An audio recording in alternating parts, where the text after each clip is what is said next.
एक दफ़ा का जिक्र है। एक छोटे से गांव में एक अक्लमंद बूढ़ा राहिब रहता था जो अपनी दानाई और हंसे मजाक के लिए दूर दूर तक जाना जाता था।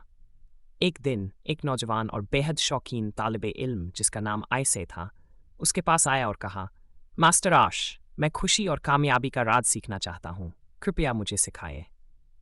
मास्टर आश ने आयसे की तरफ देखा। उसकी आंखों में एक चमक थी और उसने जवाब दिया, बहुत खूब नौजवान, लेकिन पहले तुम्हें एक आसान सा काम मुकम्मल करना होगा। बाजार जाओ, सबसे बड़ा और रसीला तरबूज तलाश करो, फिर उसे अपने सर पर रखो और गांव से गुजरो बिना उसे गिराए। अगरचे आयसे हैरान था, लेकिन वह पुरज़्म भी था। वह बाजार गया, एक बहुत बड़ा तरबूज ढूंढा और एहतियात से उसे अपने सर पर रखकर गांव में चलने लगा, पूरी तवज्जो के साथ। रास्ते में लोग उसे देखकर हंसने लगे, तालियां बजाने लगे और कुछ ने तो उसे परेशान करने के लिए मज़ाहिया चेहरे भी बनाए।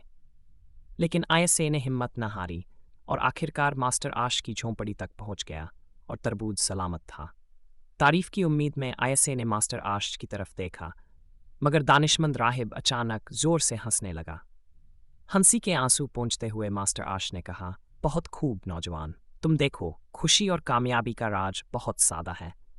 जैसे तुमने ये तरबूज उठाया, जिंदगी भी इसी तरह चैलेंजेस और गैर मुतवक्के मोड़ों से भरी होती है।